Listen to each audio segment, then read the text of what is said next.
سابق وزیر خزانہ اور قائد مسلم لیگ نون میاں نواز شریف کے سمتی اسحاق ڈار کی نون لیگ کے الیکشن سیل کے چیئرمین کے طور پر تقرری سوشل میڈیا پر تنقید کی زد میں ہیں۔ خیال رہے کہ پاکستان مسلم لیگ نون کے صدر اور سابق وزیر اعظم شہباز شریف نے سینیٹر اسحاق ڈار کو پارٹی کے الیکشن سیل کا چیئرمین مقرر کر دیا، جس کا نوٹیفیکیشن بھی جاری کر دیا گیا ہے۔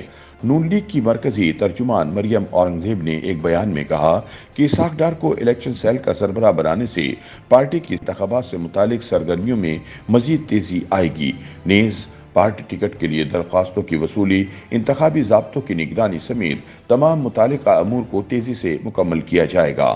اسحاق ڈار یوں تو ماضی میں نون لیگ کی مرکزی حکومتوں میں وزیر خزانہ کے علاوہ کئی اہم ذمہ داریاں ادا کرتے آئے ہیں، لیکن انہوں نے گزشتہ 26 برس سے قومی یا صوبائی اسمبلی کا کوئی الیکشن نہیں لڑا۔ سابق وزیر اطلاعات و نشریات فواد چودھری کے ایکس ٹویٹر ہینڈل سے اسحاق ڈار کو نئی ذمہ داری ملنے پر تنقید کی گئی ہے۔ ٹویٹ کے مطابق ایسا لگتا ہے کہ اب یہ تقریباً ایک قاعدہ بن چکا ہے کہ آپ کو نون لیگ کی سیاست میں اچھے مقام پر رہنے کے لیے شریف خاندان سے تعلق رکھنا پڑے گا۔ شاہد خاقان عباسی اور مفتاح سمجھدار تھے، چلے گئے۔ دوسرے یا تو نااہل ہیں یا سیاسی طور پر نابلد، لہٰذا خاندانی سرکس کا حصہ ہیں۔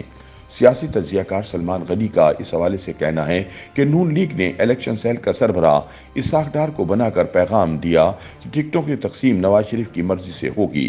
اس کام کے لیے انہیں نواز شریف کا قابل اعتماد دوست، قریبی ساتھی اور رشتہ دار ہونے کے باعث یہ عہدہ دیا گیا ہے۔ سلمان غنی کے بقول اسحاق ڈار نے 1993 میں اندرون لاہور سے قومی اسمبلی کی نشست پر ایم این اے کا الیکشن جیتا اور 1997 میں نون لیگ کی ٹکٹ پر ماڈل ٹاؤن کے حلقے سے عام انتخابات میں ایم این اے منتخب ہوئے۔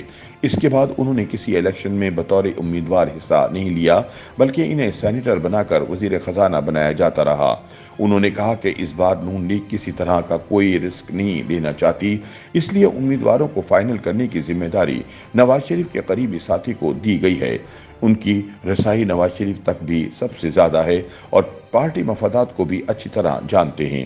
سلمان غنی نے مزید کہا کہ اسحاق ڈار کے اس عہدے پر آنے کے بعد یہ دیکھنا ہوگا کہ شہباز شریف کو، جنہوں نے ہر برے وقت میں نواز شریف کا ساتھ دیا، کیا کردار دیا جائے گا۔ اس طرح دیگر پارٹی رہنماؤں کے حوالے سے بھی ذمہ داریاں ملنے پر ان کی اہمیت سے متعلق اندازہ ہوگا۔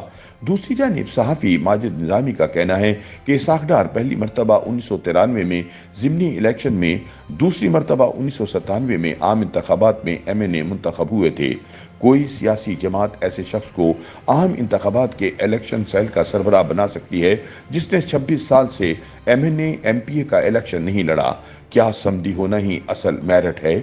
صحافی لحاظ علی لکھتے ہیں کہ نون لیگ انتخابات سے قبل ہی انتخابات جیت چکی ہے، ایسے میں سمدی کو الیکشن سیل کا سربراہ بنا کر کامیابی کا سہرا ان کے سر باندھنے کی کوشش کی گئی ہے۔ یوٹیوب پر گوگلی نیوز دیکھنے کے لیے youtube.com کی سرچ بار میں googly news T V type کریں۔ گوگلی نیوز کے پیج پر سرخ رنگ کے سبسکرپشن والے بٹن پر کلک کرنا نہ بھولیے۔ یوٹیوب پیج پر اپلوڈ ہونے والی ویڈیوز سے باخبر رہنے کے لیے بیل آئیکن پر کلک کیجیے۔ آپ کو ہر نئی ویڈیو کے بارے میں نوٹیفیکیشن موصول ہو جائے گا۔